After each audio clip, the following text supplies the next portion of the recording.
Thank you so much, Olga, for having me here. I hope you all are having a good time in Manila. Thank you for joining in. Today, as Olga mentioned, I'm going to talk about the convergence of three very powerful forces, and I'm going to pay more importance to two of them: blockchain and quantum computing. A reference point. Recently, you would have heard that BlackRock made its ETF filings where they specifically mention that quantum computing is the biggest threat to Bitcoin ETFs. That's where we are going to start diving deeper into. Why does that statement come out in a legal filing? Why is it that bigger organizations today are starting to pay more and more importance to the convergence of quantum and blockchain? That's what we're going to talk about today.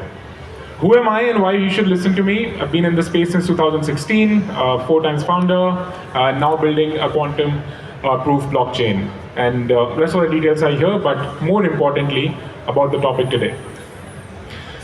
Blockchain industry, as we speak today, is more than $3 trillion of cryptocurrencies which is floating on the blockchain network. More than 3 trillion with a T.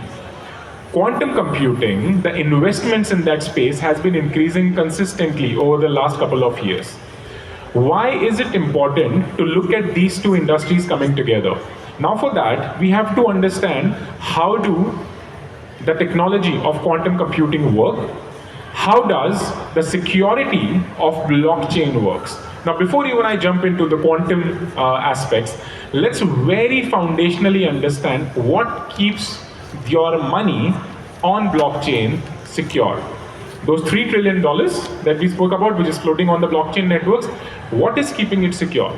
We have all heard your private keys, your money. Not your private keys, not your crypto. What does that mean? Simply speaking, if person A makes a transaction and makes a transfer of crypto to person B, what happens is the public key of person A and person B is flashed on the network. They interact with each other, as the name suggests.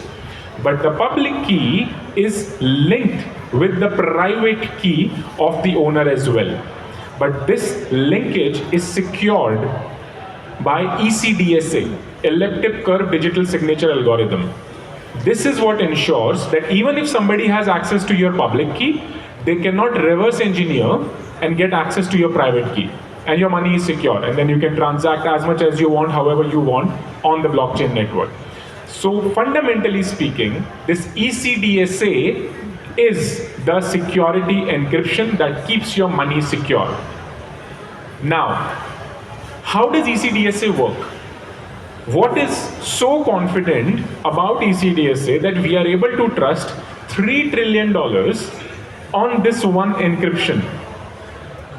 ECDSA is nothing but the mathematical factorization of two very large numbers. It's a multiplication of two very large numbers, solving which requires immense computation power. The computers today don't have that much of computation power, and hence it is secure. Let's park it at that. Let that sink in. Okay? Comes quantum computers.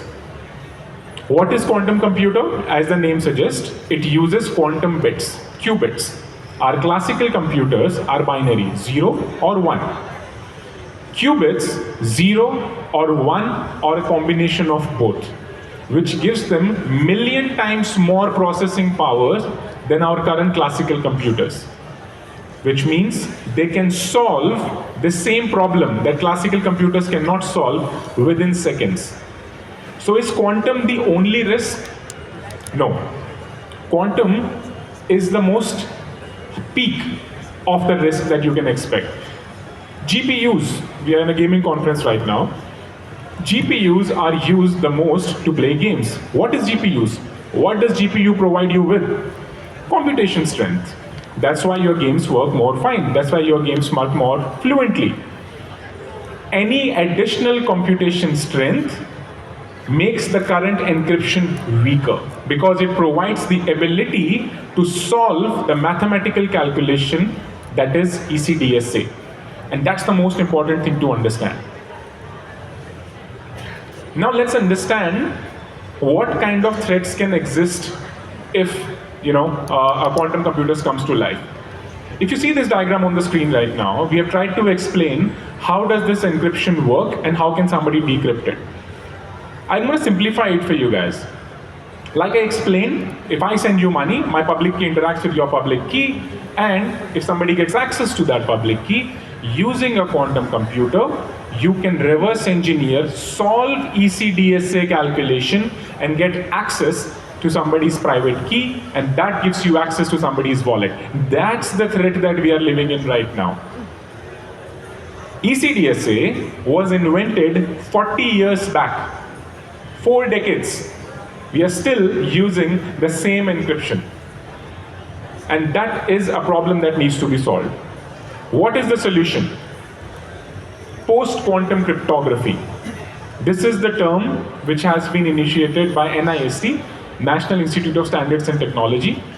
This is an institute which authorizes any algorithm that is allowed to be used publicly.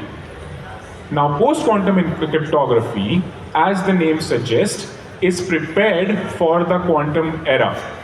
Now, these are the encryptions which removes the element of mathematics from a security encryption, which allows even a powerful computer to not have the ability to solve the math and then get access to your private keys. That's the era that we are getting into. Is it actually very serious? Should we start taking it seriously? Don't we have enough time? We have heard that quantum computers are decades away, etc., etc., etc., right? Now, recently, NIST released a formal paper where it was mentioned by 2030, 5 years from now, ECDSA will be discontinued. This is the current encryption that all of us are using. If any money you are sending to anybody, what keeps your money secure is ECDSA. To be discontinued in 5 years. What does that mean? You have to start the transition today. You have to start building post-quantum cryptography-based solutions today.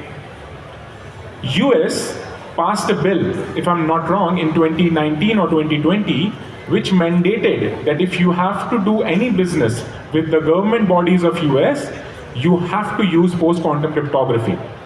You cannot engage in any kind of a business with a government body of US if you are using pre-quantum cryptography.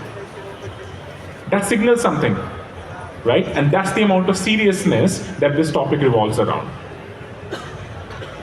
Are governments doing something in this direction? Answer is yes. From US to Switzerland to Singapore to India, Germany, China, UAE, across the globe, there are billions of dollars worth of investments being made in 2 places. Number 1, to develop quantum computing capabilities. It's very important that the computing strength of today's age consistently keeps on increasing. And number 2, at the same time, create solutions, make developments in the direction of creating post-quantum cryptography-based solutions. Even in the age of blockchain, even in the age of crypto, in the next 5 years, I strongly believe that all the existing blockchains will have no option but to switch to post-quantum cryptography. Bitcoin has this proposal, BIP 360, moving to post-quantum cryptography. Caspa, Ethereum, Solana, every big blockchain out there is working towards making themselves quantum secure. Without that, there's no existence. Now, on that note, I want to draw down attention to 2 things.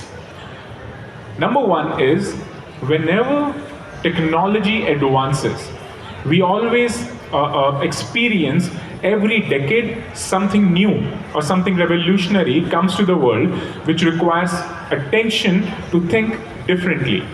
When Bitcoin white paper was launched, it forced people to start thinking towards decentralization, towards using a public ledger which is trustless. You don't have to trust a central banking authority.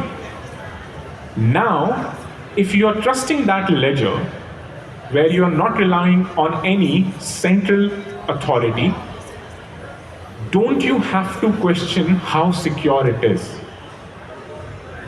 That's how serious it is. And on that note, I would like everybody of you to just think twice next time when you make a crypto transaction. Is it secure? Is the encryption that my blockchain or my network is using is actually uncrackable? If not, think about the choice you make. Thank you very much.